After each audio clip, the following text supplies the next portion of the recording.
Congress has ordered the Pentagon to conduct an internal financial audit, which they began last year.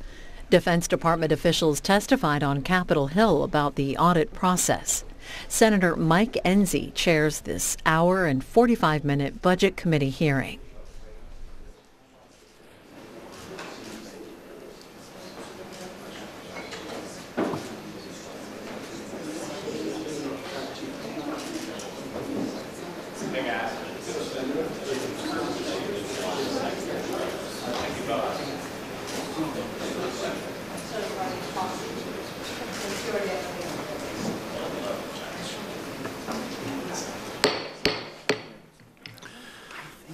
Good morning. I'll call this hearing to order. Welcome to the Senate Budget Committee hearing on the ongoing Department of Defense audit and Pentagon business operations reform.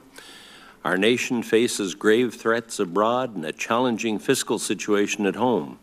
Given these dual pressures, rebuilding the military and reforming the way the Pentagon does business must go hand in hand. As Defense Secretary James Mattis said, the heart of our competitive edge is reforming the department and gaining full value from every taxpayer dollar. So I commend the Secretary for launching a bold reform effort. After almost 30 years, the Pentagon has finally begun its own department-wide consolidated audit. I'll reemphasize that the Pentagon began it. The department consolidated. This is good news. The bad news is that we've all followed the recently publicized Defense Logistics Agency audit finding of nearly $1 billion in inaccuracies. As the department-wide audit continues, there'll surely be some more painful findings, but this shouldn't deter our efforts. That's the purpose of an audit, to find things that need to be corrected and to save money by correcting them. We know a successful Pentagon audit will take time. It'll also require sustained congressional oversight and a renewed commitment to accountability at the department. Checking the box by completing the audit is not enough. The goal must be improved financial management and business operations. The audit will empower managers to make better decisions with more accurate financial reporting systems and data. For our troops, it'll be better decision-making, and that will mean more money for critical equipment and training. For our part, Congress needs to step up its oversight of the consolidated audit and support its findings.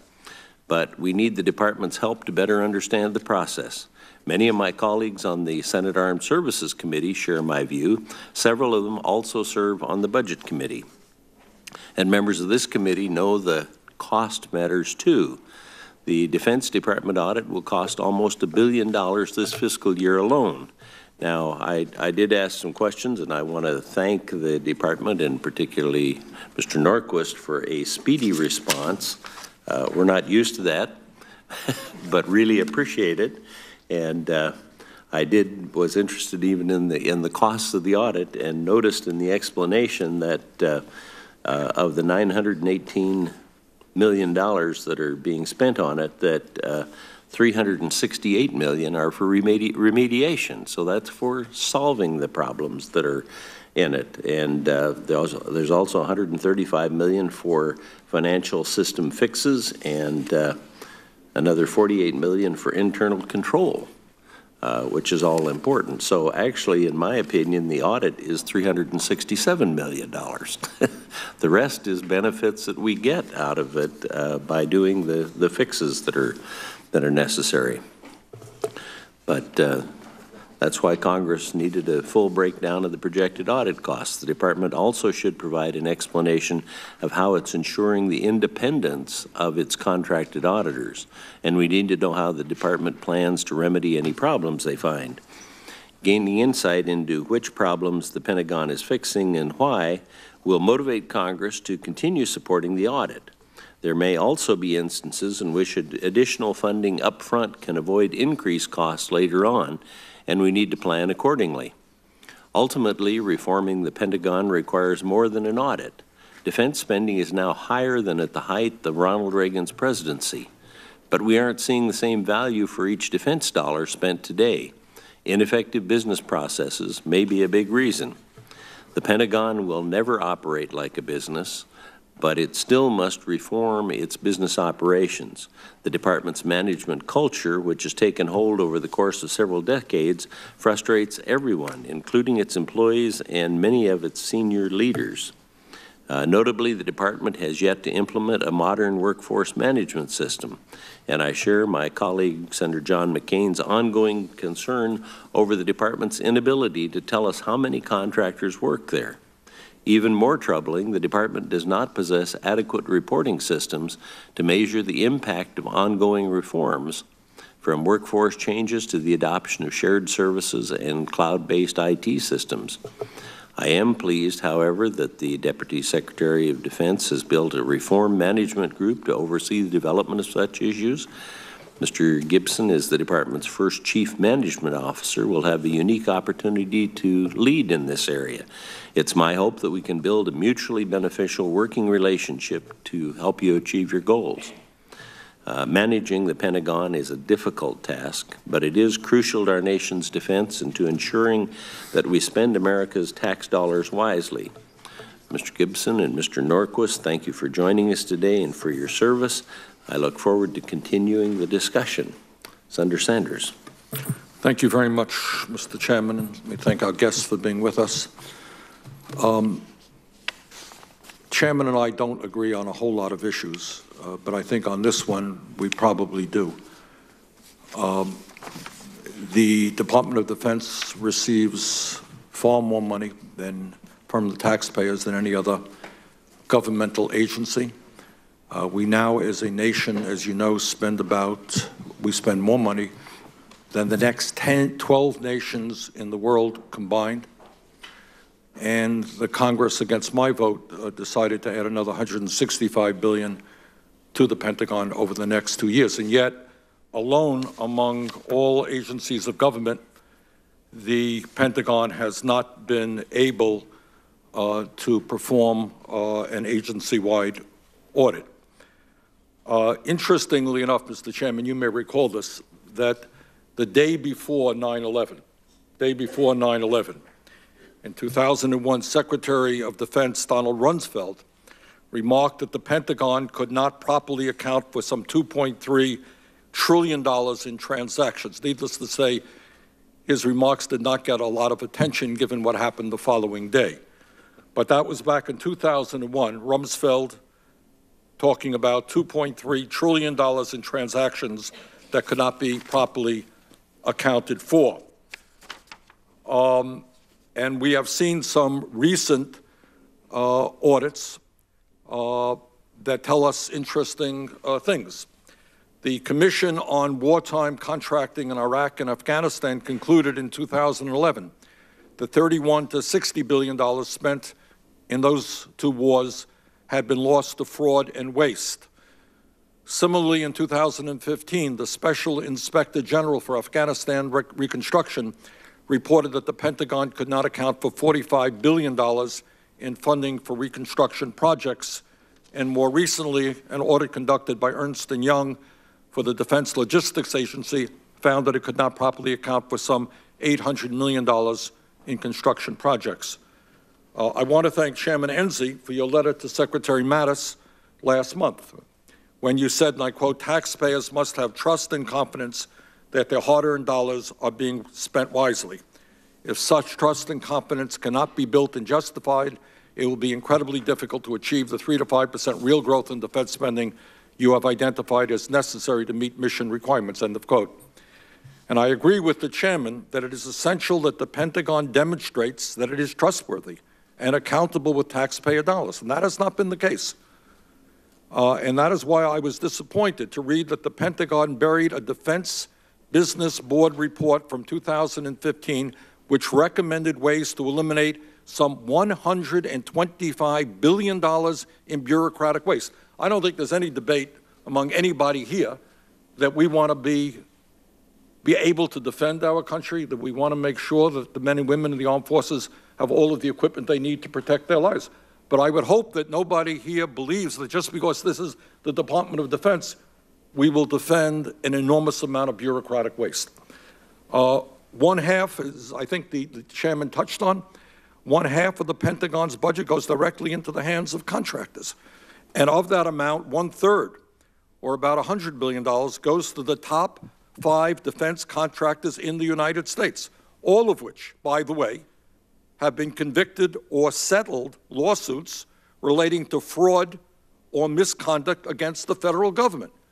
All right, so we're dealing with huge defense contractors who have been involved in fraud against the federal government. Also, I might add, and later on I apologize, I'm going to have to run out, but I will come back.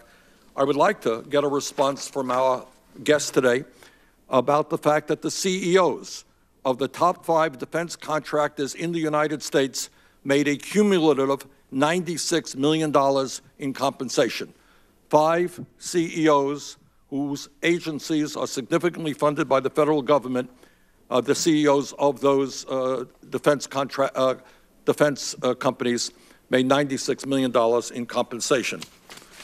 Back in 2011, I requested a report from the Pentagon which detailed how the department paid $573 billion over 10 years to more than 300 contractors involved in civil fraud cases against the federal government.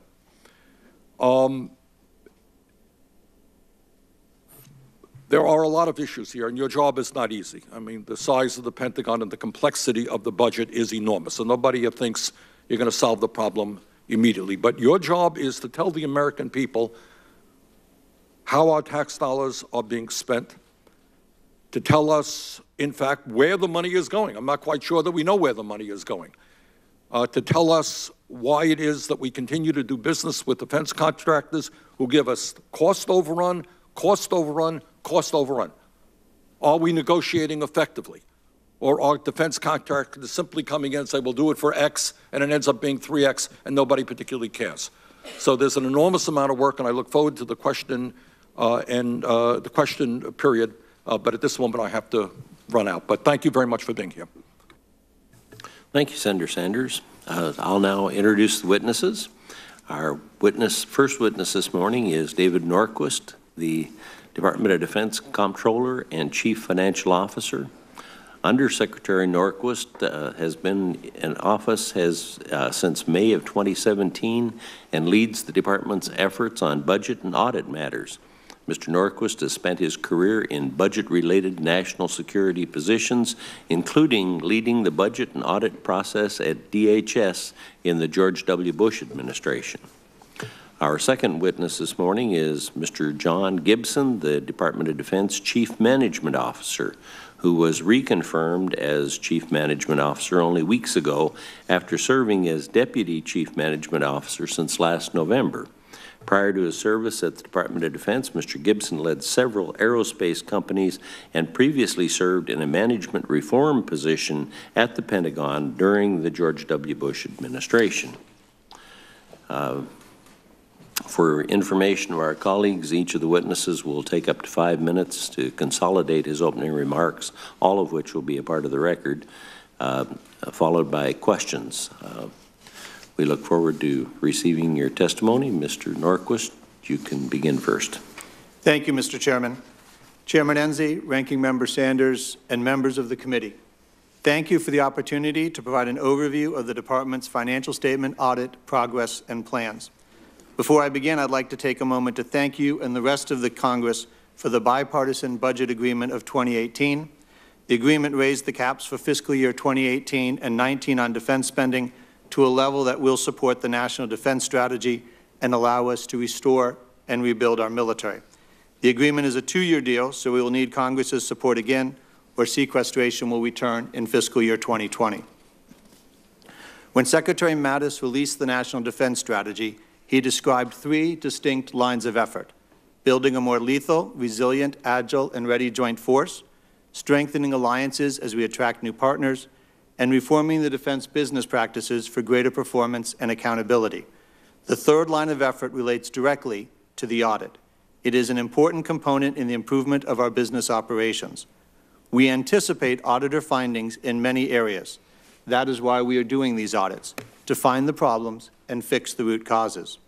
I appreciate your interest in the audit of the Department of Defense. It is a long-term, meaningful, and necessary undertaking that encompasses the whole of the department, and its success depends on sustained congressional support. The personal interest of Chairman Enzi and others on this committee have shown in this issue are part of the reason DoD has, at long last, begun the audit. Although audits are not new to the Department of Defense, this is the first time the Department has undergone a full financial statement audit. A financial statement audit is comprehensive. It occurs annually, and it covers more than financial management. Financial statement audits include verifying count, location, and condition of our military equipment, real property, and inventory. It involves testing security vulnerabilities in our business systems. It tests system compliance with accounting standards, and it validates the accuracy of our personnel records and actions, such as promotions and separations. The Department anticipates having approximately 1,200 financial statement auditors assessing whether our books and records present a true and accurate picture of our financial conditions and results of our operations in accordance with accounting standards. Based on my experience at the Department of Homeland Security, it will take time to implement the changes necessary to pass the audit. It took Homeland Security, a relatively new and much smaller enterprise, about 10 years to get its first clean opinion. However, we won't have to wait for a clean opinion to derive benefits from the audit. The financial statement audit helps drive enterprise-wide improvements to standardize our business processes and improve the quality of our data. DoD owes accountability to the American people. Transparency, accountability, and business process reform are some of the benefits of the financial statement audit. Regarding transparency, the audit improves the quality of our financial statements and underlying data available to the public, including a reliable picture of our assets, liabilities, and spending. The audit will highlight areas where we need to improve our accountability over assets and resources. By fixing property records, we can demonstrate full accountability of our assets. The combination of better data resulting from audit remediation and the use of modern data analytics directly supports DoD's effort to bring business reform to its operations. Audit is an enabler that will drive more opportunities for reform. The DoD consolidated audit is likely to be the largest audit ever undertaken and comprises more than 24 standalone audits and an overarching consolidated audit. During an audit, auditors will select line items on financial statements based on materiality and risk, and will ask for a listing of items or transactions that make up the total amount on the financial statement. To put the scope of this task in perspective, the Army has over 15 billion transactions that the auditors will select from. The auditors will then pick samples from the listing for testing, which can include physically verifying that the property exists and is accurately recorded. Only once the auditors have completed the testing, they will evaluate the results and they will report any problems they find and will reevaluate the status of the corrective actions each year. Going forward, we will measure and report progress towards achieving a positive opinion on the audit using the number of audit findings resolved. In closing, I want to thank this committee for its interest in and focus on the Department of Defense's audit. I anticipate the audit process will uncover many problems, some of which will be frustratingly difficult to fix. But the alternative is to operate in ignorance of these problems and miss the opportunity to reform. We are committed to the audit and to implementing the necessary reforms to be good stewards of the taxpayers' dollars, and I appreciate your support. Thank you, Mr. Chairman. Thank you for that and for overseeing it. Mr. Gibson. Thank you, Chairman Enzi and other members of this committee for the opportunity to testify today regarding the aggressive work we are doing to bring greater efficiencies to the business operations of the Department of Defense. Any organization which receives capital for its business has a fundamental responsibility to execute in the most effectual manner. Given the American taxpayer has provided the capital to fulfill our mission, we have the highest level of fiduciary responsibility to continuously execute our operations in the most effective and efficient manner. The two-year budget deal this committee worked hard to establish is great support to a predictable funding stream and very helpful to all our work in the reform area. Thank you for your committee's hard work to establish this deal. Secretary Mattis has outlined three main lines of effort for the Department of Defense: build a more lethal force, strengthen traditional allies while building new partnerships, and reform the Department's business practices for performance and affordability. It is the responsibility of the Chief Management Officer of the Department of Defense to execute the third line of effort. reforming business operations for solvency and security, gaining full benefit from every dollar spent. Looking forward, the Department is not anticipating funding above the out-year levels of the fiscal 2019 budget. In order to fund incremental resources the military needs to achieve its mission requirements, we must lower our cost of operations to yield these resources. The global challenges to our military remain significant, and to best equip our men and women in uniform to meet their mission, we must consider significant reforms in the Department. Foundational to our vision of success in this area is the establishment of culture of performance and productivity on an enduring, institutionalized basis. The work we are all doing today becomes a benefit for the next generations of leadership and warfighters to come. We are generating additional resources through efficiency by focusing on three main areas: shared or common services, enterprise-wide data and cost information, and the efficient and effective alignment of the enterprise. We have begun the effort in shared services by forming integrated, subject-specific teams to identify, vet, and implement immediate efficiency opportunities in their respective areas. Knowing the challenges to any significant reforms, we are constantly fostering a sense of urgency, maintaining leadership alignment at all levels, communicating a consistent message, proactively removing obstacles, driving immediate wins, and working to anchor all of this in long-term behavior and culture. As we implement the reform efforts, we are comfortable incorporating the fly, test, fly operational tempo to allow us to pilot, learn, and scale in each of these areas. Fundamental to institutionalizing this effort is governance and management. We have formed the Reform Management Group to guide these multiple efforts. This integrated, cross-functional group leads dedicated teams and fosters ongoing working relationships, aligning all the stakeholders involved in the reform efforts. As our processes mature, we will form an integrated management board. This board will utilize relevant standard measures and goals coupled with the authorities to manage, enforce, and institutionalize a culture of performance and productivity, all with the goal of continuous improvement in our business operations. The reward process is essential to success and the primary incentive to change behavior. Typically in the Department, efficiency efforts are stimulated by a need to backfill budget cuts. Our current approach is to drive and incentivize performance and operating financial efficiencies by measuring, tracking, and reporting performance and outcomes. We will then return the savings generated to the military departments to reinvest in higher priorities and hold those people and organizations accountable.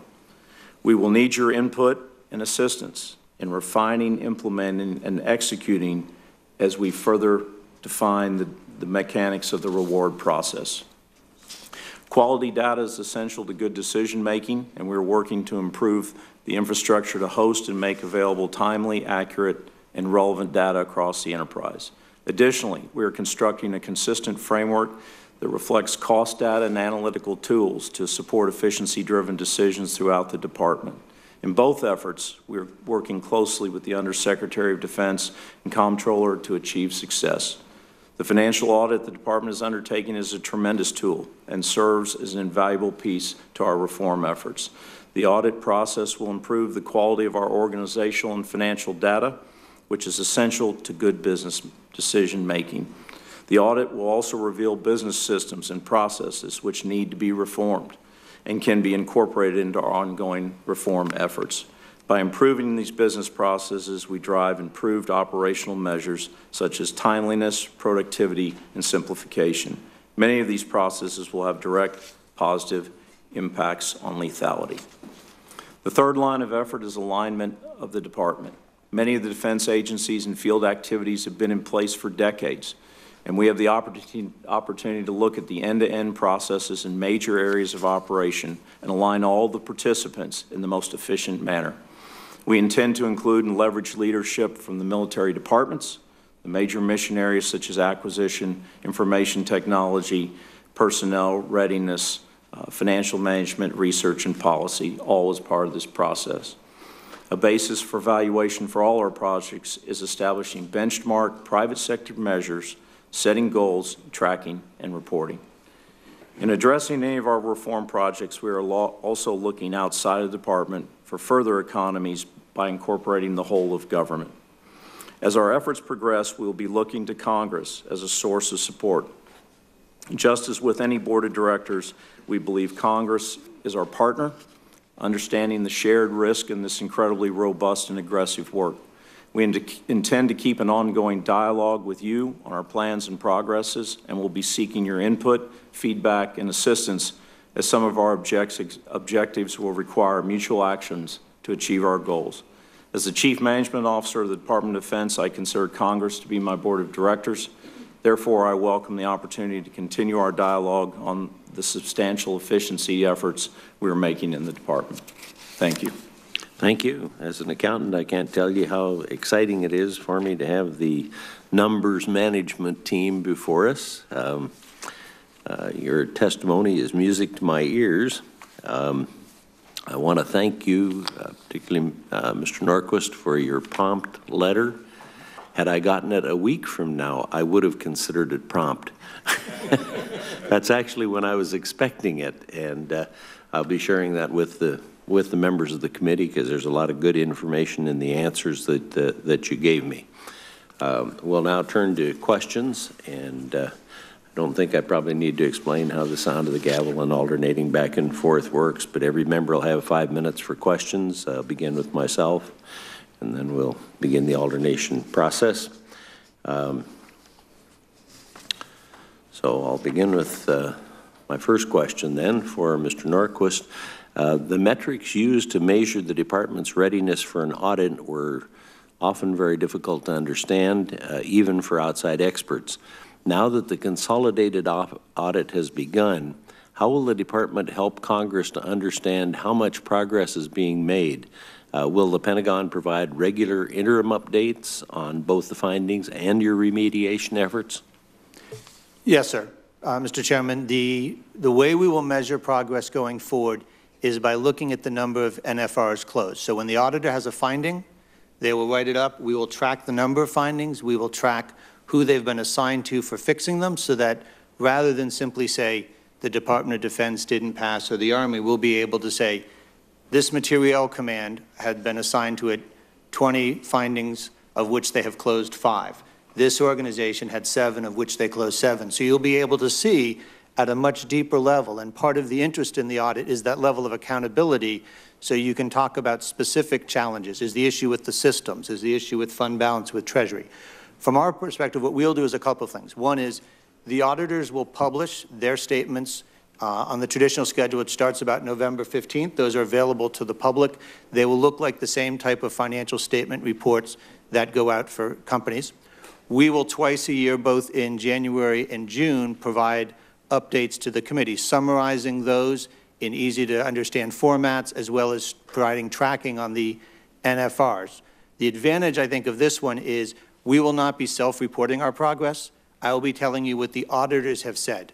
If they didn't say we close it, then we didn't close it. We want, the issue will be, I think that independence allows you a greater level of confidence in the data you receive on the status of the audit and allows us to track it. This is how we did it at Homeland Security, and it was a very effective way of measuring progress.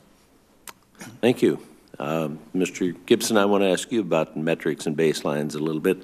Last year, the GAO reported that billions of claimed savings from Department of Defense headquarters reductions were unsupportable.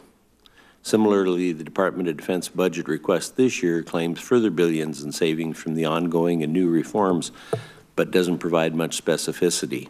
Can the department provide a more detailed breakdown of these savings and what baselines are being used to construct them? Senator, the way we intend to execute this is we begin at the very working level. We have teams that are subject matter experts in 9 particular areas. Out of that, they will then pick specific projects to go out that we find are efficiency projects. Within each of those, there will be an intended outcome, operational and financial goals that will be based on real data. They will have a project schedule. We will be able to track and measure how they're doing on that. We can then compile all of those into groups and report those out. So we intend this to be very, very specifically driven by data that we're tracking and reporting on, and then all of that will build out to a total of what we can account for reform savings that we'll be getting. Also, I think it's important to measure that, to mention that in addition to financial savings, it's very, very important that we discuss that we are going after operational improvements as well. Those will include, it could be timeliness, productivity, simplification. Those don't always have a financial outcome, but certainly are a beneficial outcome to the overall business operations. We will be measuring and tracking and reporting on those as well. Thank you. Quick question to Mr. Norquist, because I've read a number of stories lately about how the Pentagon can't responsibly spend the extra fiscal year 2018 funding from the recent budget deal before the end of the current fiscal year. Marine Corps General Walters said we have a year's worth of money and in 18 and 5 months to spend it. I understand that there are proposals to give more flexibility in spending this money, including changing fiscal 2018 operations and maintenance funding from 1 year to a 2-year funding. Beyond this current issue, are there other changes in the budget process, such as biennial appropriations for certain defense accounts, that could result in greater stability and efficiency in military spending? I think there's two types of challenges that we look at as you look over time. So let me do first the 18 and then the longer period, and we can come back to this. In 18, there is a series of rules designed to encourage people to spend their money earlier in the year and not hold it till the end. One's called the 80-20 rule. You can only spend 20% of your money in the last part of the year. When you get the bulk of the money or the increase late in the year, that makes it harder. So some relief from that 80-20 rule is certainly essential, because then your deadline isn't 1 October, it's 2 months earlier. All of these, though, relate to wanting to spend the money where the highest priority is.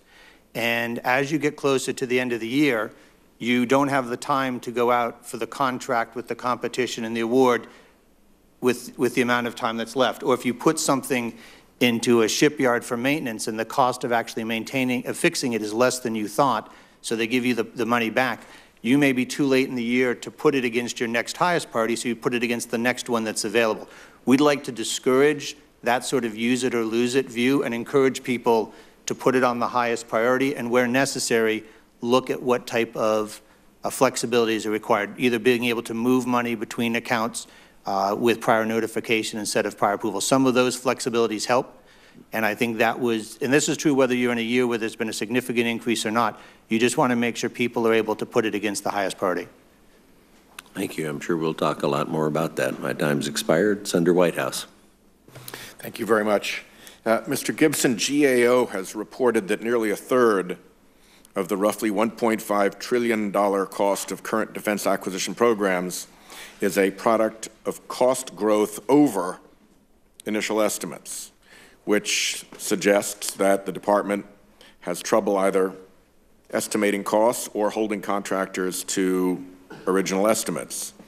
Now we are looking at a proposal to spend something on the order of $1.7 trillion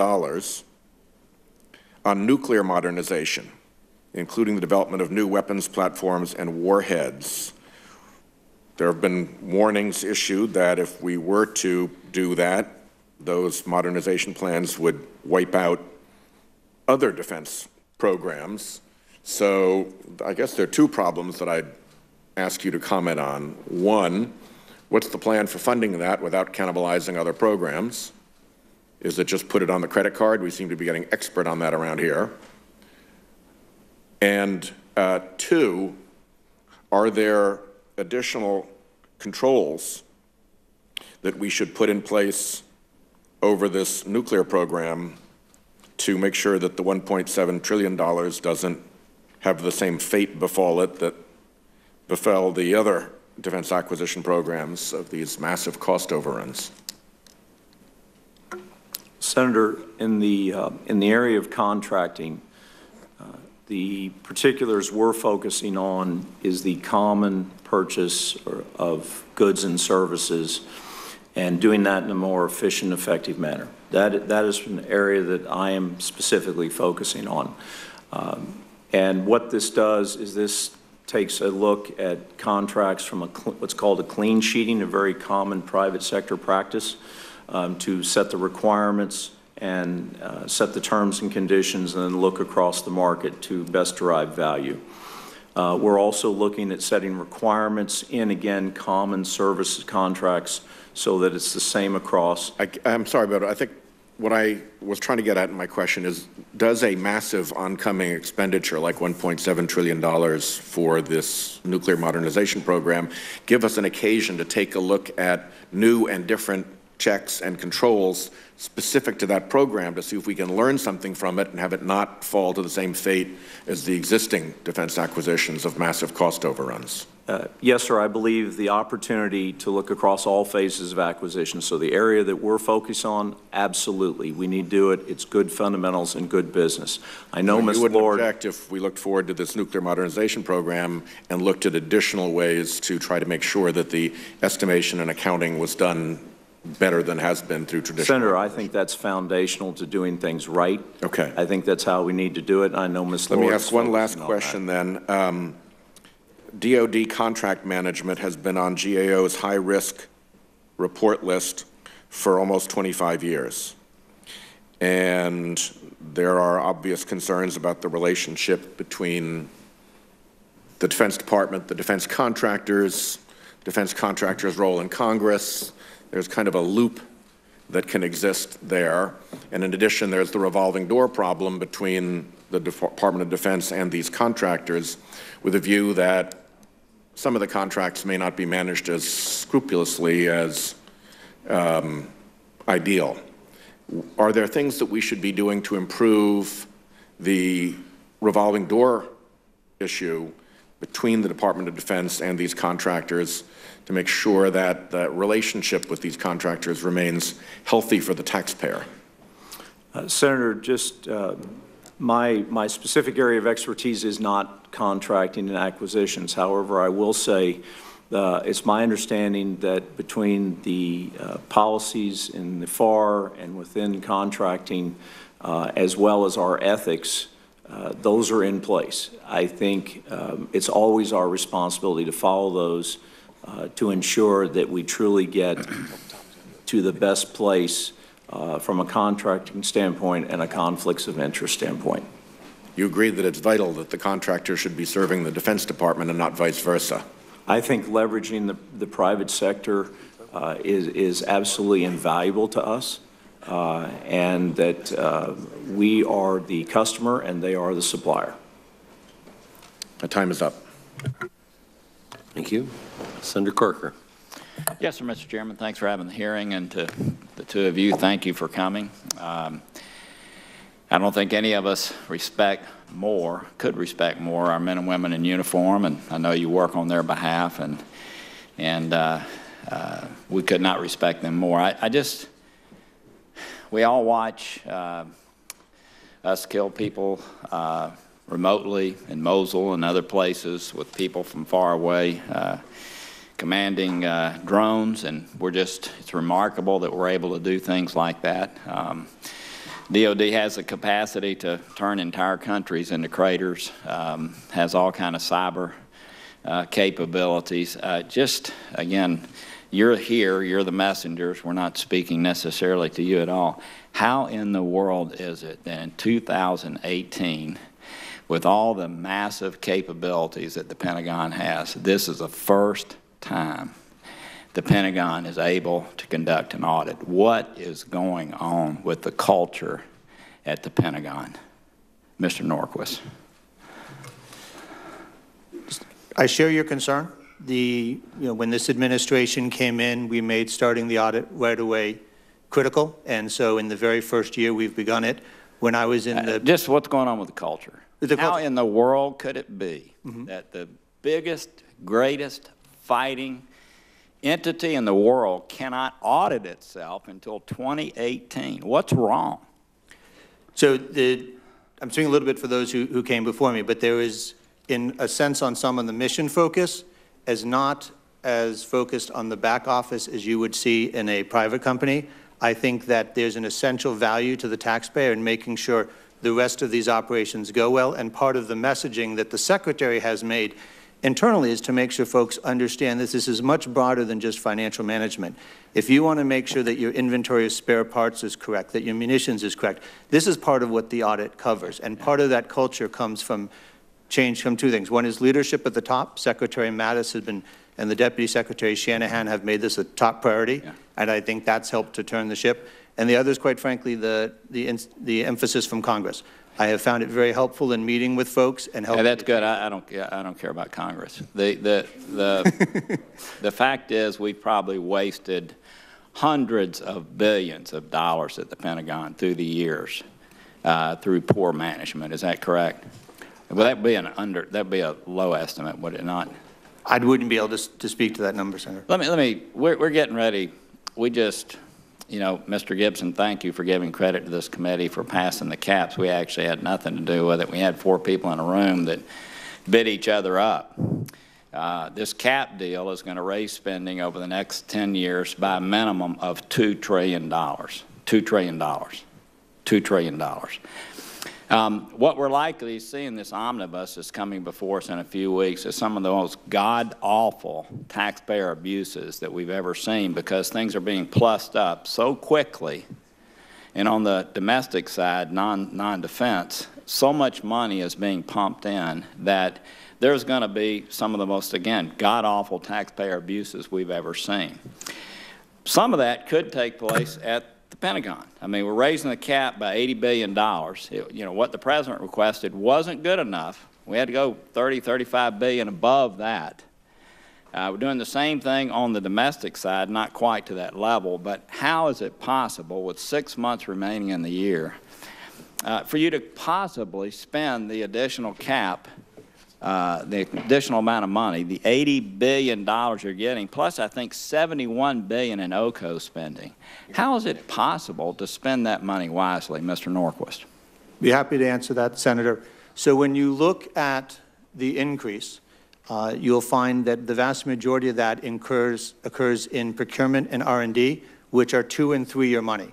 And so when you're talking about buying additional munitions, buying additional planes, buying additional ships, you have time to negotiate the prices with the contractors and make the awards.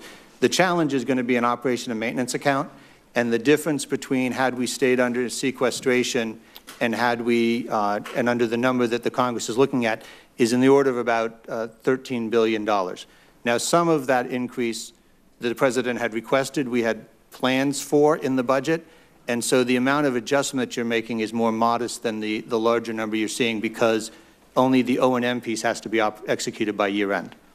Well, again, we thank you and others for what you're doing. I'm happy that in 2018 we're finally going to have an audit.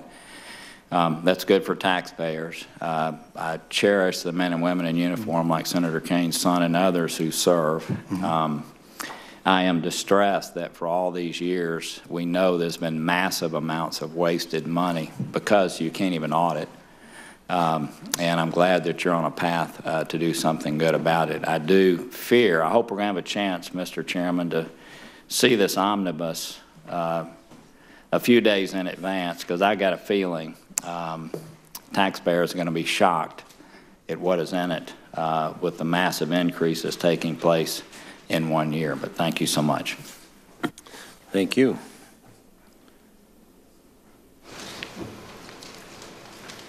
Should I call in Senator Kane next? Or you ready? Senator Sanders. All right. Thanks very much. I agree with Senator Corker. This is an enormously important issue, and the DOD must be run cost-effectively and efficiely. Let me ask you, start off with a simple question. About half of the DOD budget goes to defense contractors. Is that roughly right? Okay. That sounds about right, yes. I think at the top of the list is Lockheed Martin. That would be one of the top 5, absolutely. Okay. Answer me this one. as I understand that, I'm looking at the revenue, 2016 defense revenues that went to Lockheed Martin is roughly $43 billion.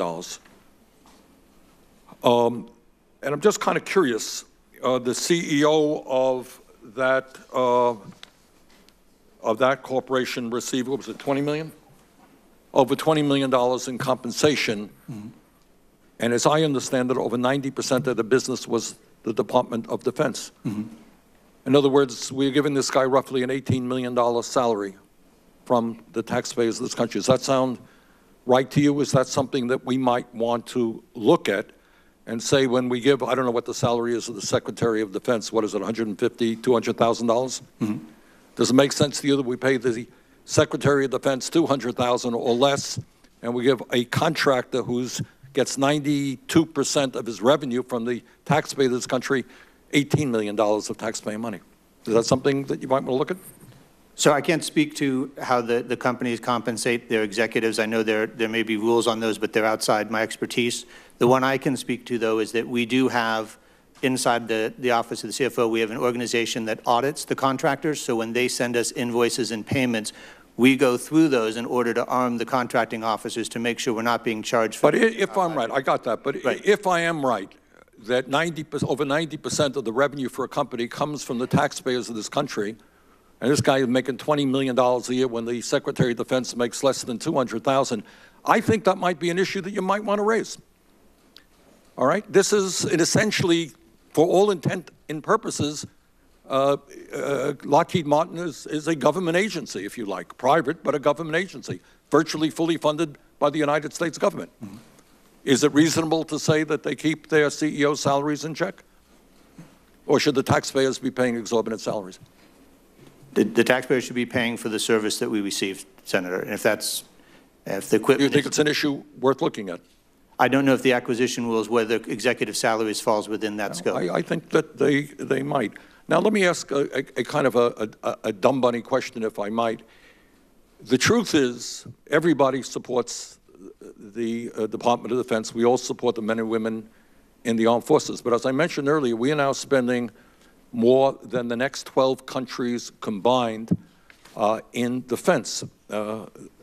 Against my vote, Congress just voted another $165 billion to go to the military. So here's the question. Who's our enemy?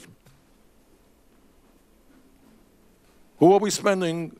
We know that there are threats out there. Mm-hmm. All right, we're all aware of terrorism.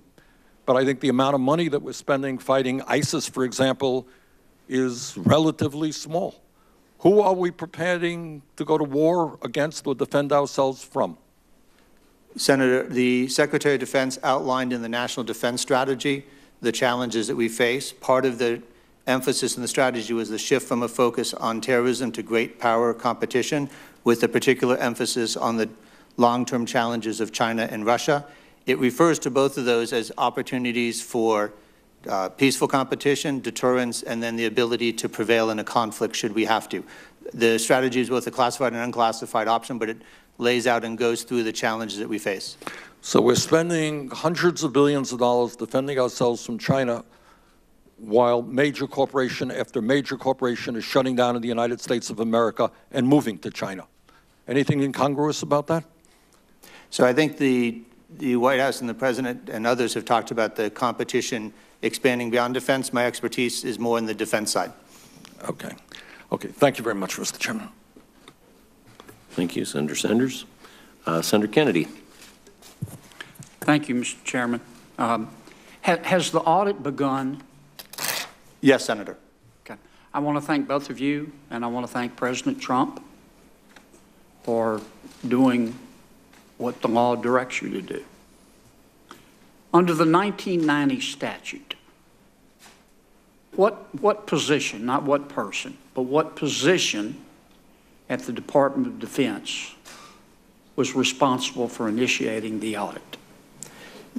The audit, I'm not sure how the language is phrased. The audit is conducted by the IG, no, and then the production of the financial statements. Who is responsible at DOD, under the 1990 statute for saying, I've read the law, we're going to start this audit? What position? My belief would be, since it's called the CFO Act, it would be the CFO or the Secretary, depending on how the language is written. Okay. Would you get me the name of every CFO who has served at the Department of Defense since this statute was passed? I can do that, Senator. Okay.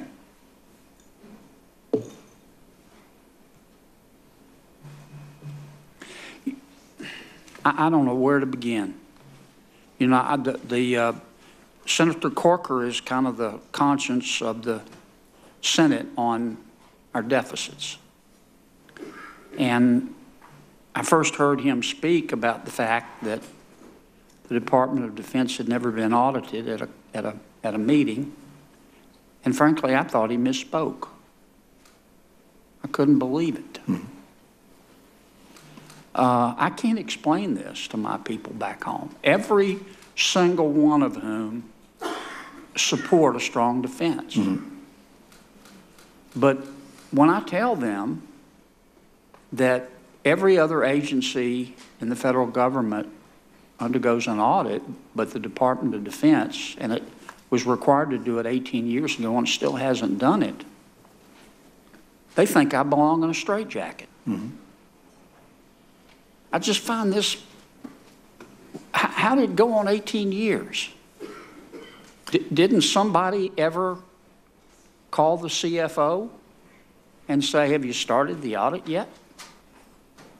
So I will try and attempt to answer the question, though I come from your perspective, which is I viewed the audit as essential, as something we needed to start.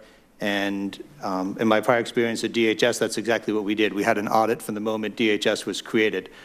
But I think that the types of answers you'll hear is it's large, it's complex, it will take longer than the tenure of the person there.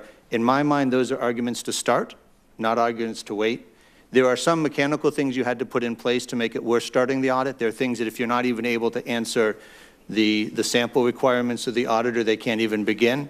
And the department, having not been set up that way, needed some time to do that. I say this not to explain it, but because I recognize, in my perspective, is we ought to have started. And I'm glad at least that in the transition of administrations, the contracts were set in place that allowed us to begin now, rather than waiting, putting out contracts and not getting the benefit of the audit for a few more years. Well, let me put it another way. I have read that the Department of Defense has more federal contracts than all the other agencies in the United States federal government put together. Is that right? I don't know. I don't know if that includes grants or not, but yeah, it might be. Well, it's we're half of the bunch, discretionary budget. Do we have, if I ask you for a list of all the contracts and the amount, could you give it to me? So that is something that we're building called the universe of transactions. You couldn't give it to me right Not now? easily. It was a very long list, but yes. We don't even know how many contractors we have? Well, let me back up. There is a requirement that the Congress has put on the department and others to publish at usaspending.gov that type of information. And so you'll be seeing that's part of the emphasis on the audit, is putting the accuracy of that data out there. Let me interrupt you because I've only got a few more minutes. I see where you expect to spend $367 million this year to conduct the audit and an additional $551 million to fix the problems. Now, how do you know it's going to cost $551 million to fix the problems if you don't know what the problems are yet? I don't know how much it will cost to fix the problems. I know how much the services have set aside to start to take the problem on. And so we've been able to break it out according to how much the Army, the Navy, and the others are going to be spending on fixing problems. How long it takes them remains to be seen. Well, we've got clearly some people who have, some hogs who have all 4 feet in their snout in the trough. And we got to find out who they are, gentlemen. And if we need to pass legislation to require this to be done and say, make it criminal, if it's not done, somebody goes to jail or at least somebody's fired, I would appreciate your advice on that. I can't explain this to my people. I can't. I'm sorry I went over, Mr. Chairman. Okay. Senator Kane. Thank you, Mr. Chair. Thanks to the witnesses. I associate myself with most of the comments that have been made. Senator Corker's sense of what's wrong with the culture I had the same feeling. I'm an Armed Services Committee member. I joined the committee in January of 2013. Senator King joined with me. I think of the other Budget Committee members, I also think Senator Graham was on the committee at the time. And I'm a numbers geek. I was a mayor and governor and was used to audits and financial statements, and we were stunned to get on the committee and find that the 1990 statute notwithstanding, that the Pentagon had not made greater progress. They were trying to become audit ready at the time, but there wasn't really a meaningful calendar in terms of auditability. We passed, as part of the Defense Authorizing Act that year, it was the 2014 NDAA that we worked on in committee, the timetable that you are now on to require the audit to be done under this timetable. We shouldn't have had to do it. It should have been done long before, but it is good to see you making the progress that you're making. I think the written testimony is very helpful. You, Mr. Norquist, talked about the scope of this audit, and it is a beginning audit. It's going to find a lot of things wrong, and it's not as broad as subsequent audits may be. But the 24 audits and then the single sort of consolidated audit, they're all underway right now. I would encourage, you did not do this in your verbal testimony, it would have been hard, but I'd encourage the colleagues to look at the chart on page 6 of Mr. Norquist's testimony, which sets out the timeline of what is to be expected here over the next few months. There was one item on the timeline that I didn't understand. I'm sure it's probably got a simple explanation, but it is forthcoming. March 2018, on page 6, submit NDAA ranking report to Congress. Obviously, on Armed Services, we're working on the NDAA right now, so I'm assuming it's some report that's coming out of the audit work that could be helpful to us as we're working on FY19 NDAA. Is that what this report is? What the committee asked us to do was to rank the components by the progress they have made. So of those 24 agencies, 8 of them already have a clean opinion. They went under audit right early on and did it. So those will clearly be ranked at the top. So it's, I thought it was 9, but it's 8 that have... There may be 9 total. Yeah. Then there's some that have modified opinions. Then you've got a range of them that have been audited for a couple of years but don't have a clean opinion yet. And then the largest, Army, Navy, and Air Force, this is the year they start. So what we have been asked to do by the committee is to rank progress, and we will do that every year so you can start to see, and the idea that the chairman mentioned, in easy-to-see format, who's making the most progress on closing those open findings. And I think that is very, very important. This will be really the first NDAA where we'll be able to take in this audit work that's being done functionally and really use them as part of the NDAA that we write, and that will be enormously helpful. The one point of disagreement I had with my colleague, Senator Corker, is when he quickly said, I don't care about Congress, I want to ask about the Pentagon. My sense is we're not here because Congress hadn't insisted on it. And we haven't insisted on it with the Pentagon. You know, the Pentagon every year under presidents of both parties will submit a budget request and Congress will give them more than they asked for.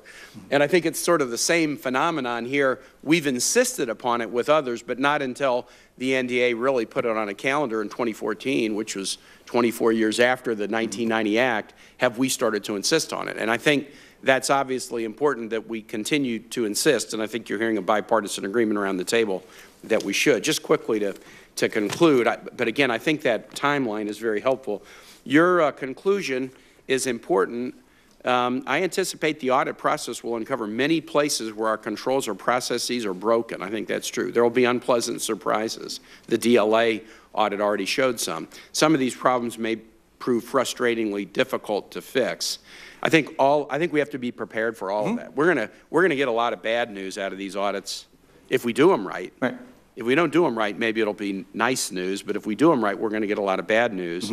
But that's important for us to get the bad news so that we can then, you know, your answer to Senator Kennedy's question, how do you know the fixes will cost $530 million? You don't. You have no idea what the fixes will cost.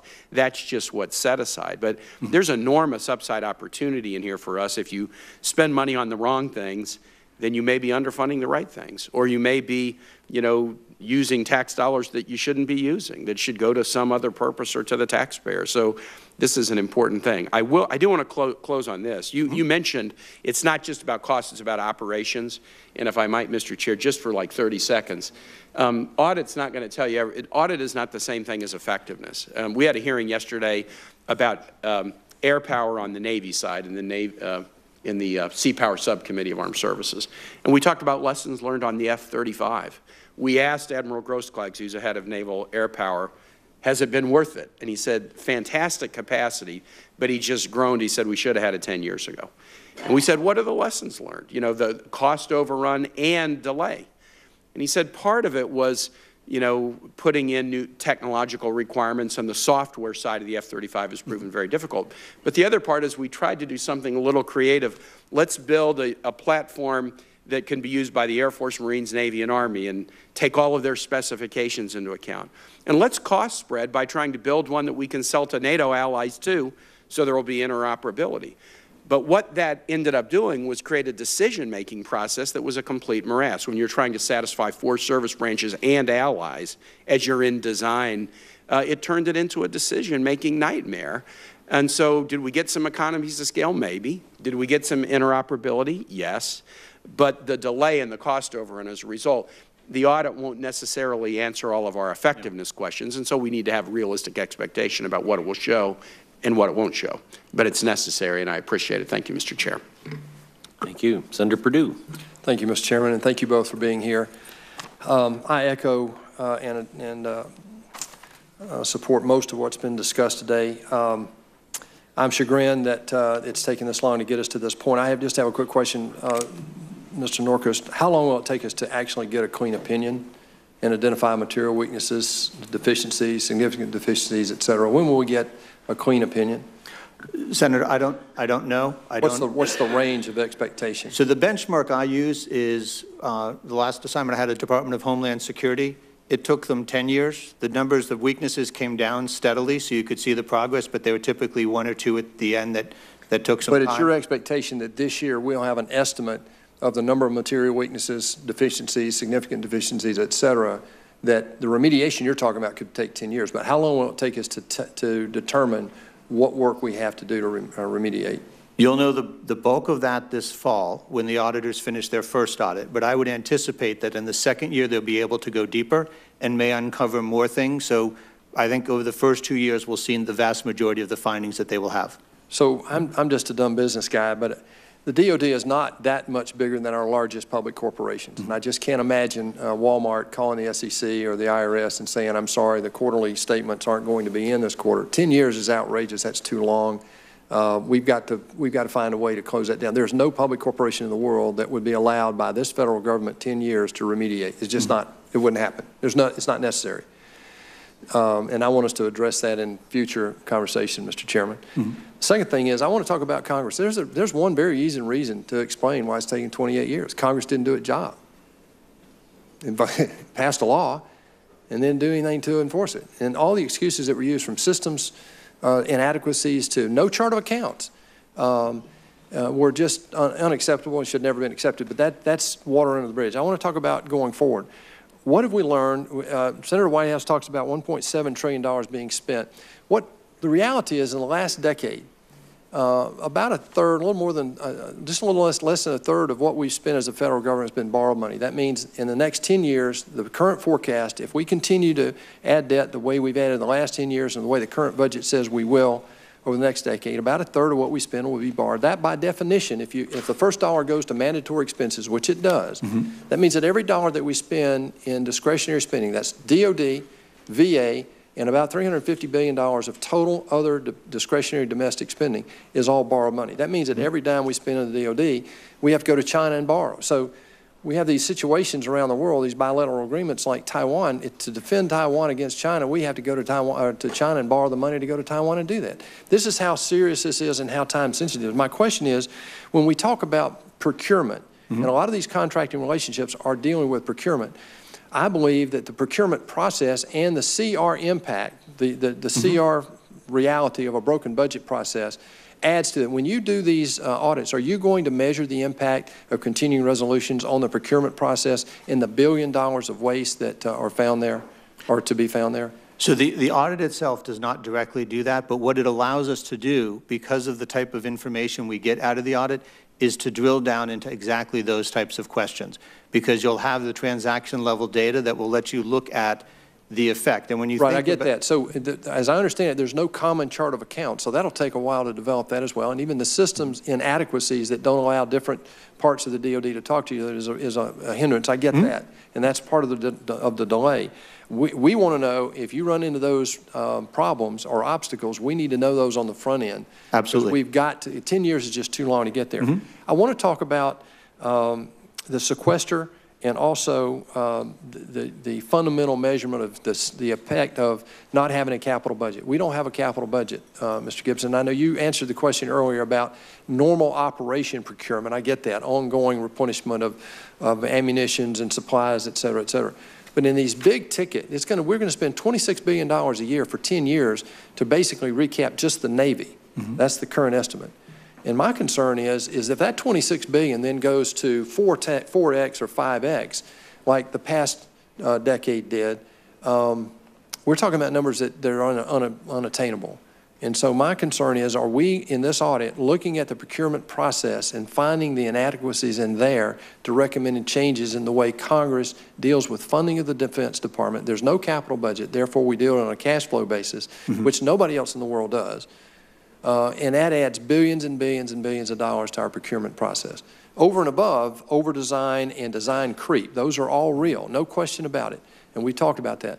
But the one thing that I think as a business guy looking at this, I think the bigger contribution is we don't deal with this in a capital budget format, and the limitations we put on the funding from the federal government create this tremendous opportunity to waste money on the procurement process. Would you respond to that, Mr. Norquist? So, Senator, the way the information is currently stored, you don't have what you need for a capital budget, but when you look at what the audit standards require, valuing your assets, depreciating, and so forth, that gives you the basis. And so one of the questions for Congress becomes, when you have that type of information, do you want to change the way that you manage the funds? But you wouldn't have that to do today, but over the audit, you'll build up exactly that type of information. Thank you. Senator Van Hall. Thank you, Mr. Chairman, and welcome both witnesses. And I want to associate myself with a lot of the comments that have been made by my colleagues. My question relates to the Overseas Contingency Operations account, OCO. And as you know, we have funding in the base defense budget for ongoing operations, which we expect to go on, for the indefinite future. And then we have the Overseas Contingency Operations account, OCO. There's been great concern on a bipartisan basis that OCO over the years has been used as a slush fund because OCO has not been subject to the budget caps that have been placed on both defense spending and non-defense spending. In fact, when I was in the House of Representatives, I teamed up with Mick Mulvaney, conservative member of the House, now the director of OMB, and we put language into the 2016 Defense Authorization Bill asking the Defense Department to adopt OMB standards at that time for what constitutes OCO funding and what's overseas funding. Since then, in January 2017, GAO issued a report recommending that the Department of Defense work with OMB to develop criteria. And since then, in 2018, in fact, in the Defense Authorization Bill we passed, the Congress instructed the Defense Department to develop these criteria by September of this year. Are you on target for providing those criteria to the Congress? We have developed criteria that we've worked with in OMB to go through the OCO. Consistent with your previous discussions with Director Mulvaney, you won't be surprised to know that in the out years, he would like us to shift those categories so even fewer of them count as OCO and more of it is in base, and only the most incremental of the cost show up, which would dramatically reduce the size of the OCO. But yes, we have worked with OMB on those criteria. Great. And once you develop those criteria, would you have any objection to the Congress codifying those criteria so that we can avoid any sort of monkey business and slush funds in the future? I'd have to defer to OMB on the effect of trying to turn that into legislation. Okay. Let me just talk a little bit about the whole overseas funding effort, because we all wake up to tweets these days from the President of the United States, and a few weeks ago he tweeted this, quote, "This will be a big week for infrastructure. After so stupidly spending $7 trillion in the Middle East, it is now time to start investing in our country." That was the President's tweet.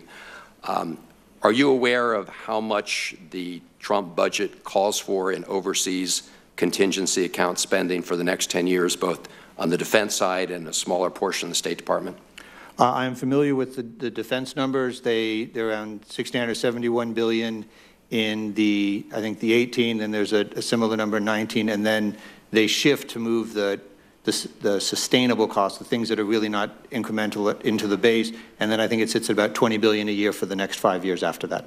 All right. So those are placeholders, of course, because you don't know where the conflict is headed. Right. So a certain amount of that spending is, as I read the budget, based on strategy over the next coming years. Correct. I hope someone will point out to the President of the United States that when I add it up, it comes to $447 billion over those 10 years, which is more than twice as much as he asked for in his infrastructure plan. He asked for $200 billion a year for our country, as he put it, infrastructure. He's asking twice as much for what he referred to in the tweet as stupid overseas operations. I hope someone will bring that to the attention of the President next time he decides to tweet. Let me ask you about the out years, because you have, as you indicated, the OCO funded at $66 billion through fiscal year 22, I believe, fiscal year 22-23. And then after that, as I see it, it goes to $20 billion a year. Excuse me, $10 billion per year after that. As you say, it's a placeholder. Is there any basis for choosing $10 billion? As Senator Corker said, these numbers quickly add up over time to much more than anticipated. You're dropping it from $66 billion in fiscal year 22 to $10 billion in fiscal year 23 over a 10-year budget window. That's a savings of $560 billion, right, if we drop back. My question is, what is the criteria used to come up with the $10 billion as you look forward and mention the strategic plan with respect to China, Russia, and the other threats that may be out there?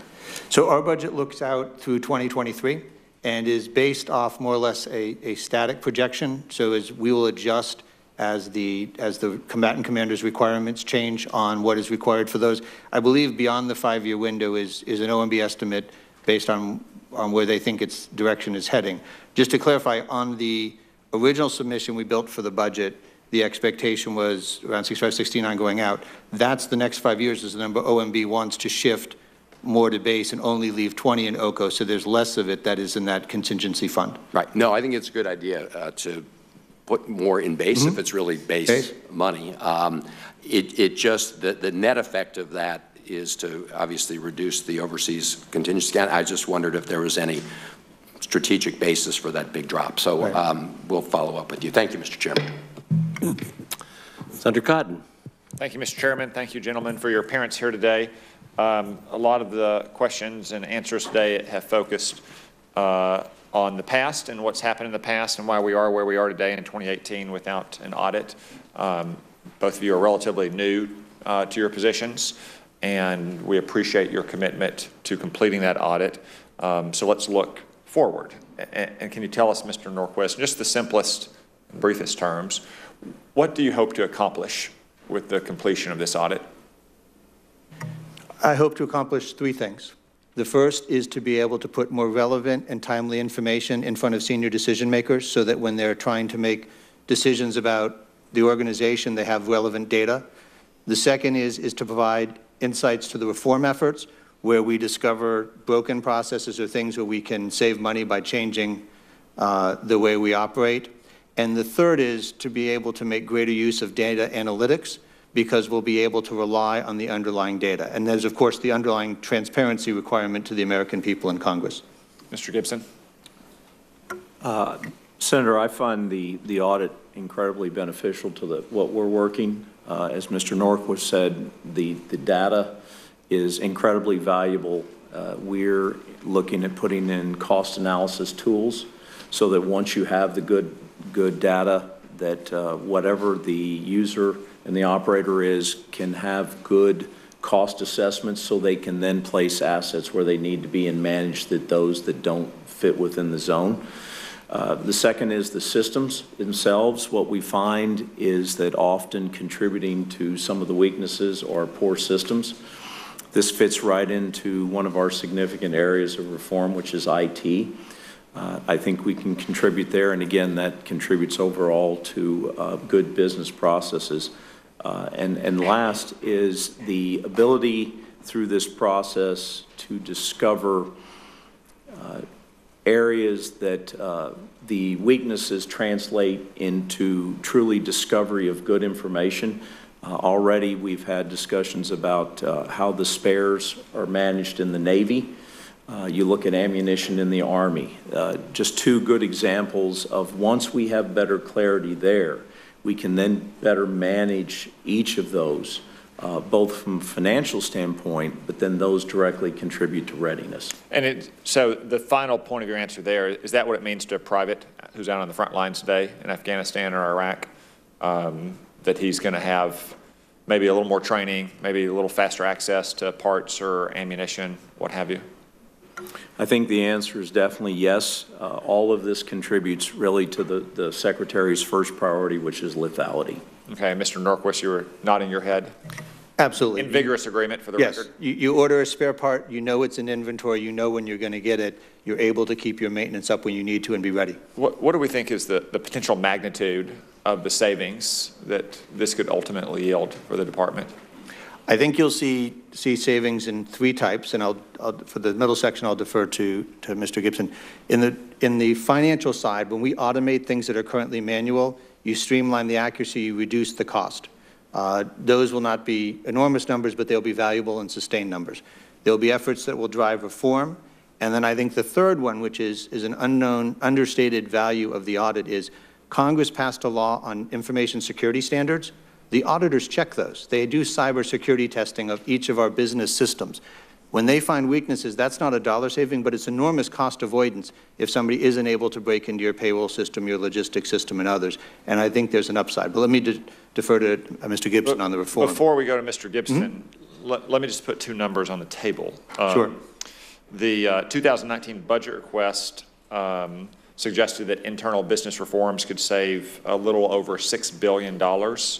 A 2015 Defense Business Board report, which essentially said if you ran the department like a like a business, and that would mean eliminating virtually all of the civil service work rules, which I don't think many members of this committee or this Congress would support. But if you eliminated all those legal requirements, you'd save about $25 billion a year. So I'll put those numbers on the table. Mr. Gibson, turn to you. You can follow up on what Mr. Norquist said, but I also would like to get a sense, could the results of this audit yield savings of that magnitude or larger, $6 billion according to the department's request, $25 billion according to the 2015 Defense Business Board? Well, Senator, let me attack a couple pieces of those separately. One, I think we have laid in $6 billion, and then OMB's laid $46 billion across the FIDP. We're very comfortable that we will meet or exceed those numbers. And then directly as to the audit, the audit is, as I mentioned earlier, a great tool to help us get there, but is in addition to other reform initiatives. And then lastly, on the DBB, I can tell you I fully embrace what they've suggested. We actually took some of the specifics there where they said focus on what is known shared services areas, put teams in place and go after that. We've done just that. We actually added 3 additional areas to what they suggested. And then the last part of that, I think that while we go after shared and common corporate type services, we always have to remember our main mission is the lethality of who we are. We also have to incorporate the fact that security of what we do, and that impacts inventories and supply chain and logistics. And then lastly, very simply, we are in a more regulated environment than the private sector. But it should not be lost that the spirit of what that report did, we fully embrace, and I think it has great value to us. Thank you for those answers. $6 billion in a year, $46 billion over the 5-year defense plan would be great. I just have to point out that we just increased the defense budget by $85 billion, though, in 1 year, and that's the result of 7 years of living under the deeply flawed Budget Control Act. So I admire you for taking on a very, very big task. but it's really Congress's responsibility here to fix this problem. Senator Wyden. Thank you, Mr. Chairman. Let me ask you a question, if I could, Commissioner Norquist. This issue of auditing the Pentagon is the longest running battle since the Trojan War. It has gone on, and it comes now in the context, as Senator Cotton made, $85 billion more for the Pentagon, and we got a budget that's going to cut Medicare and Medicaid. So you have to put this in that perspective as you face these issues. And when I was reviewing your testimony, one sentence really leaped out at me. You said in your testimony that it's going to take time, your words, to move from qualified audits to clean audits. So I'd like to know, are you telling the American people with that statement that maybe it's going to take another 20 years to move from failed audits to clean audits? How would you explain this to the American people? How long is this going to take? Not knowing the findings, I don't know how long it's going to take. I can give you some reasons. How about an estimate?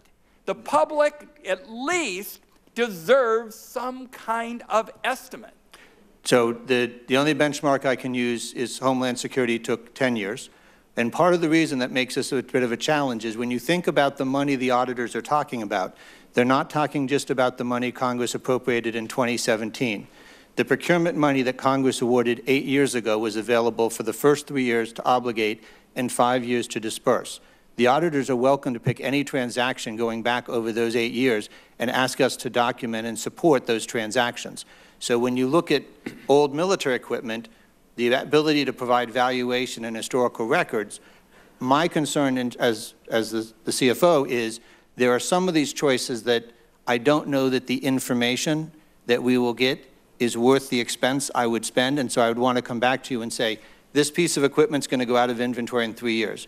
Do you want me to spend a lot of time valuing it, or do you just want to let it roll out of our inventory? Its materiality is going to decline. At my town hall meetings this weekend, when people are going to ask about waste and compare, as I have done, various items in the budget, I think based on your answer, I have to tell Oregonians that it is going to take more than 10 years, based on the fact that you compared it to something else, to move from failed audits to clean audits. Is that correct? That's a yes or no answer. To get all the way to the clean opinion, which requires fixing virtually everything, that may well be true. But the benefit of the audit we will start to get right away.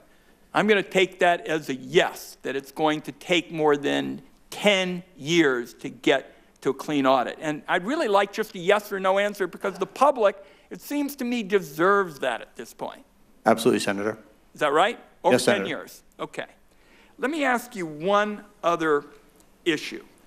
We have had several policy analysts over the years tell us that they don't think the auditors are going to uncover new inefficiencies of a great magnitude. Now, what's striking about that is if an analyst says they aren't going to find many things that are that inefficient, why is it going to take, by virtue of your last answer to me, more than 10 years to get a clean audit? I'm kind of trying to reconcile these two. So do you agree that not very many inefficiencies are going to be found? Again, we haven't had the results of the first year audit. What's your opinion now, based on the fact you've worked in this field for quite some time? What's your opinion today? That you will find places for savings, that you will find things that you can automate to improve the accuracy of the data, that you will find chances to improve inventory that will save you. A lot of inefficiencies or a small number? I wouldn't have a way of saying at this point, Senator. I'm going to hold the record open, because I would like your best estimate on that, because obviously that goes to the question of, again, trying to explain to people why this is taking so long. Everybody else in government gets audited. Businesses get audited. This really is the longest running battle since the Trojan War. And by the way, I want it understood, you're walking into this. Yeah. This is not your doing, right. But you are going to be the point person on this. And that's why I've asked, I think, a little bit more pointed questions, because the public frustration on this point is enormous. Thank you, Mr. Chairman. Senator Boozman. Thank you, Mr. Chairman, and thank you all for being here. And we do appreciate you all taking this on. This is a huge task. It's so very important. Appreciate the emphasis on the business practice reform approach that you're taking, and certainly your work on the on the audit is going to be so vitally important, a key enabler to ensure discipline metrics that we need to enact reform. And I appreciated the three things that you were going to get done. On the other hand, you're going to hold people accountable, and I know our chairman and ranking member very well, and I think I can speak for them and the committee that we're going to hold you accountable in the sense that you have taken this on. It is a huge deal. As you've heard from the committee, there's a lot of frustration in this area. There's a lot of frustration not only in this committee but throughout Congress. And so we are going to get this done in a timely fashion. Now, the services had an audit, and I don't think they've been completed for various reasons or whatever. But the auditors got in there and made a lot of recommendations, hundreds of recommendations. What have you learned from the service audits, the Air Force, Army, whatever, in the sense, Navy? Was there anything to be gleaned there that you can use? Yes, Senator, there was a couple of things. One of the overarching findings was that there is often a gap between what management believes is being done based on the policies that were issued, expecting that those policies are being followed, and then you go into the field and you discover either the field is not or cannot operate according to those. That information gap the audit closes and allows you to recognize either we've got to change the policy or we've got to change the way we operate. And so that's a valuable tool that lets you bring better controls in. There are some places we've seen where the... So are we able to go ahead, and follow up on that right now? I mean, are we starting already, or do we have to wait for a timeline to... No, this is the point I wanted to try and follow up with the Senator, which is we will get those findings each year. We will start the corrective action plans right away. What we need to do is prioritize those. There will be some things where the benefit to the taxpayer and the American people is quite high. You want to get to those sooner. There are the other ones where it's an accounting entry. I know it's important from an accounting point of view, but it won't save money, and you want to be cautious about how much effort and money you spend trying to achieve that goal. And so we'll want to strike that balance. Okay. So go ahead. I interrupted you. Are there other things that you learned at the inventory records and making sure the accuracy of those? I think the Army found Black Hawk helicopters that had been delivered but hadn't been yet loaded in their property system. The person there may have known it, but if the Army did a search, it wouldn't have shown up in the property. Air Force looked at 12 facilities and found approximately, I think it was 400 buildings and structures. Again, the people in the building knew they were there, but if you did a look at how much do I need to do maintenance on my buildings, you wouldn't have had that in the data call. So those types of issues and some of the inventory issues showed up at DLA. The accuracy of that affects a better operation and it enables reform. Good. Mr. Gibson, the fiscal year 19 defense budget submission indicates an expectation of saving of $2.9 billion from ongoing reforms, including reforms in healthcare management. Can you give us some examples? Can you talk a little bit about healthcare management and some of the ways? I mean, that's such a huge issue for not only the Department of Defense, but for the country in general. Do you have any ideas about efficiencies or savings in that regard? Yes, Senator, we're looking at this in two ways. There's the larger, I believe it's driven by the 702 requirement to look at health care. We've taken the opportunity to step back and work with the services and with DHA to say what is the optimal way to truly organize the relationships. The services are responsible for providing a ready medical force, and that DHA provides the facilities and support to get there. That's the easy part. The hard part is defining the roles and responsibilities and how we would roll that out. But we're in the middle of that right now. The goal is to end up truly with the services having the ability to provide a ready medical force in the most efficient and effective manner, and be able to support the rest of the medical system also using the private sector and government resources. Another way we're attacking this, sir, is we have a healthcare team, and that cross-functional team then looks at specific projects, which are enterprise-wide. It could be management of pharmacy services. It could be reimbursement from third parties. Frankly, it could be common buying of professional services. And those we know are relevant across the enterprise. We're looking at those and implementing those immediately to affect savings. Good. Thank you very much. And we do appreciate you and your teams for their hard work. Thank you, Mr. Chairman and Senator Sanders, for holding a very, very important hearing. Thank you. I think Senator Sanders and I have some additional questions. Senator Sanders. Thank you, Mr. Chairman. Mr. Chairman, I kind of think that the elephant in the room here is the relationship of the DOD to defense contractors.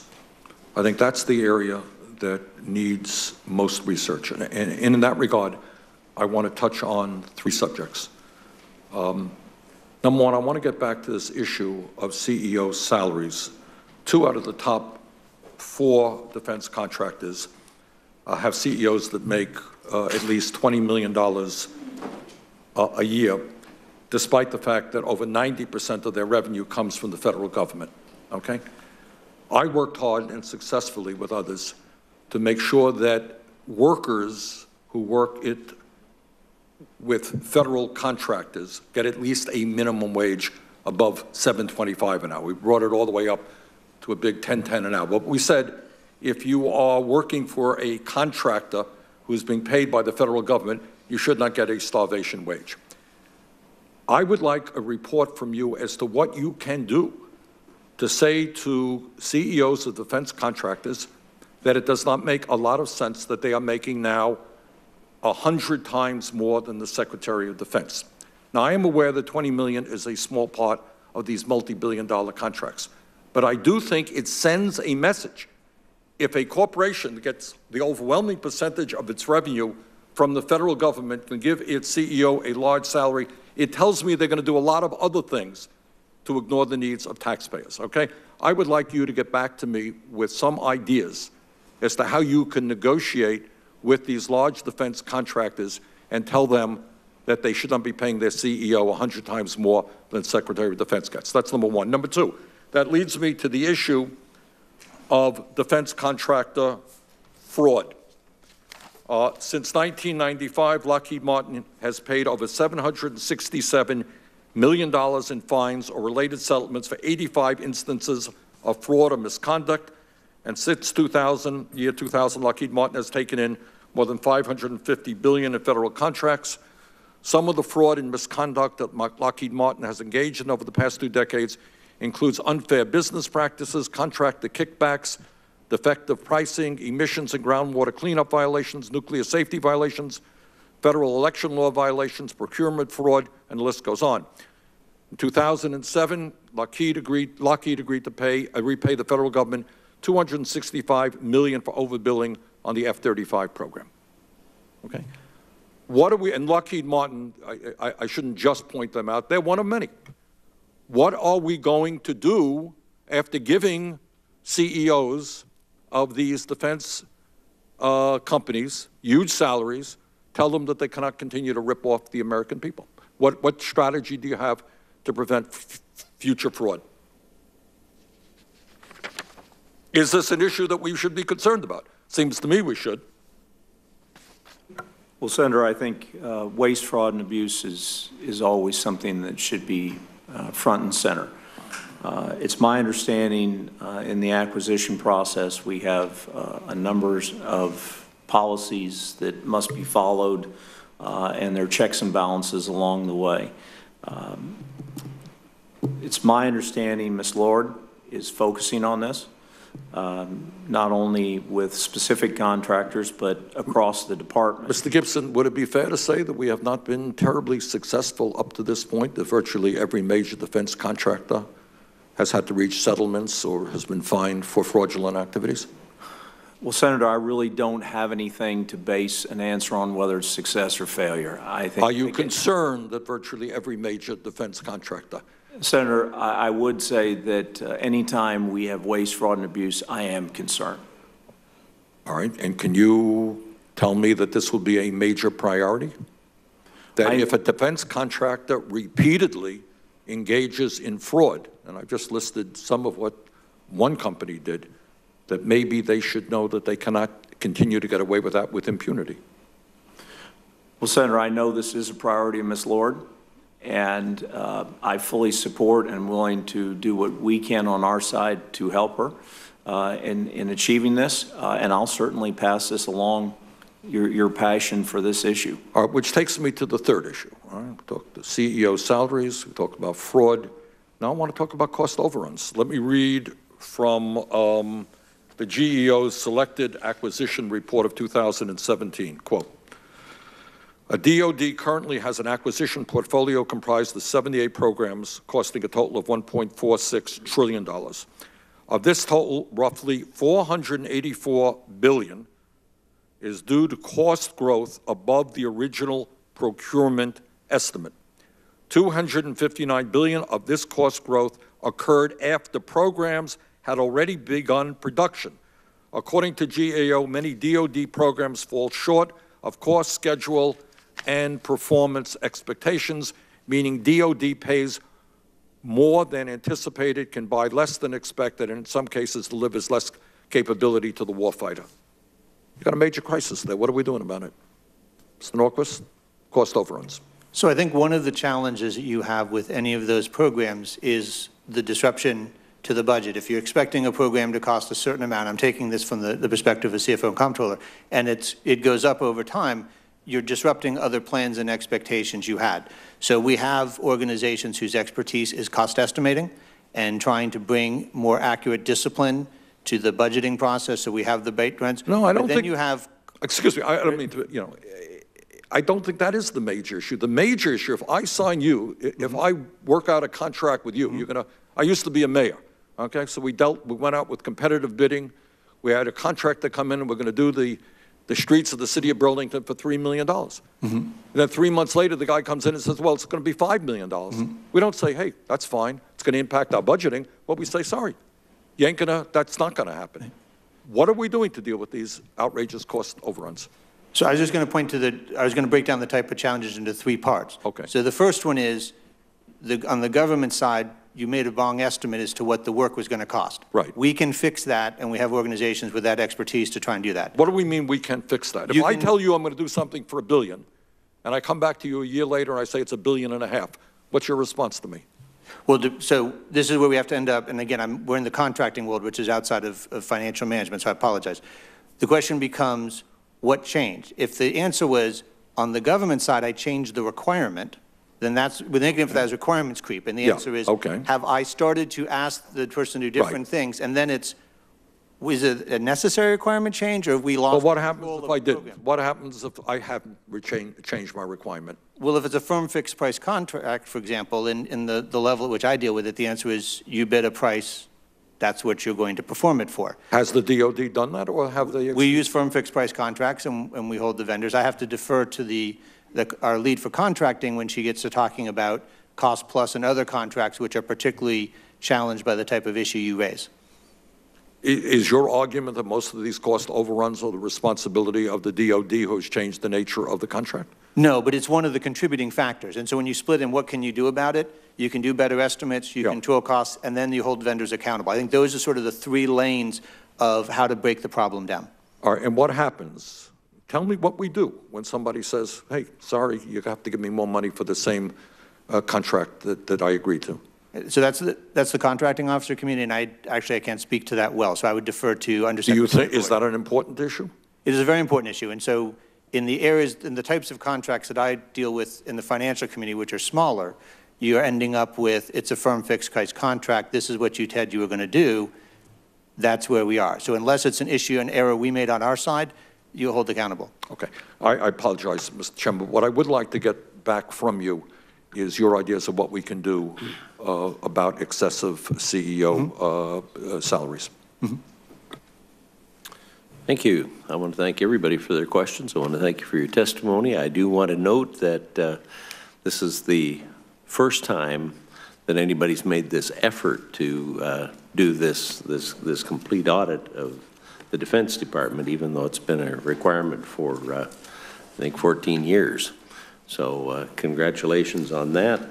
I appreciated the comments today about needing a capital budget.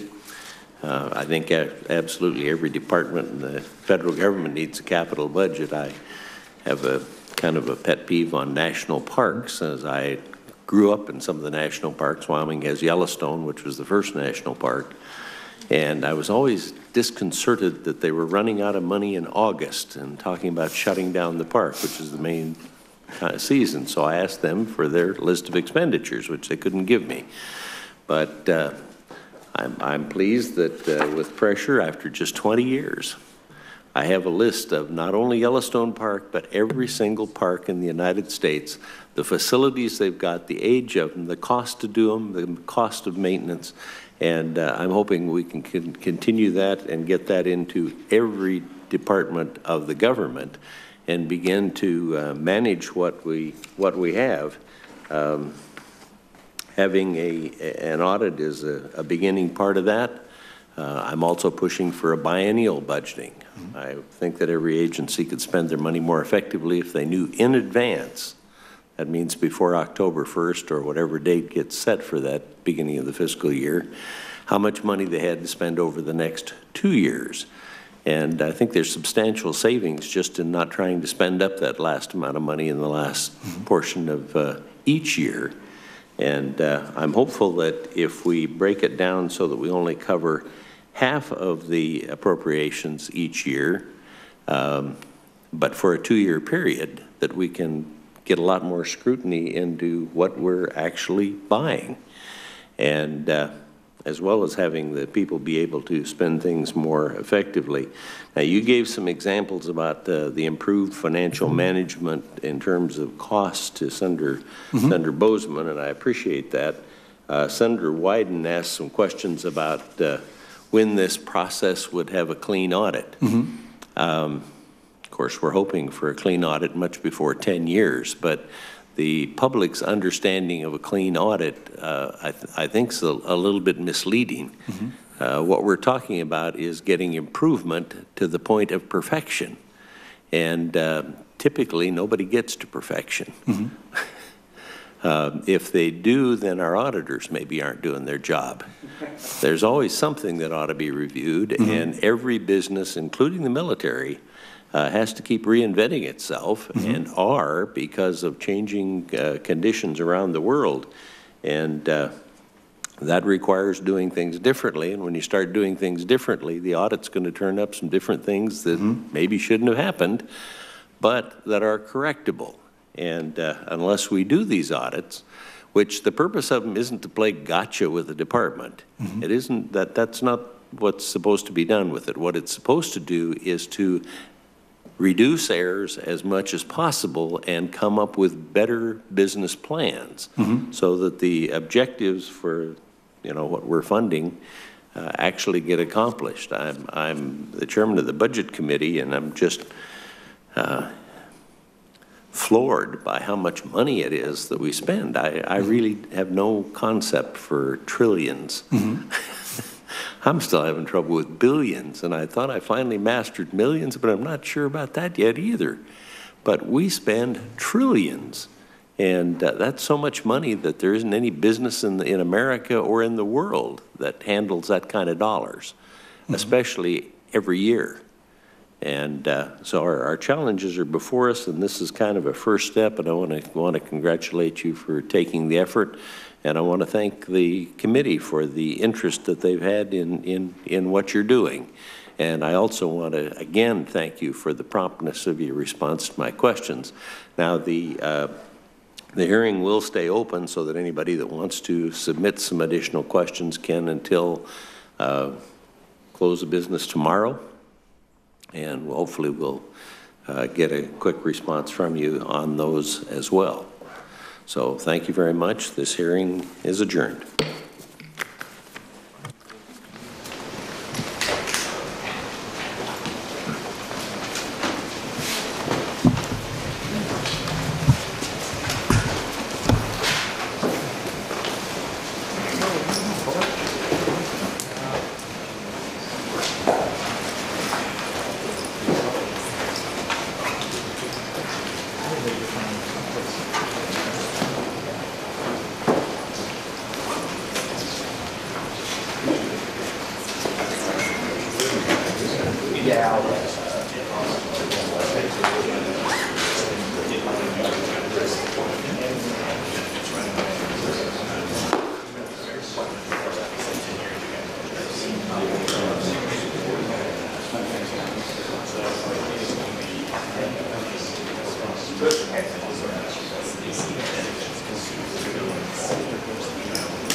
Thank you.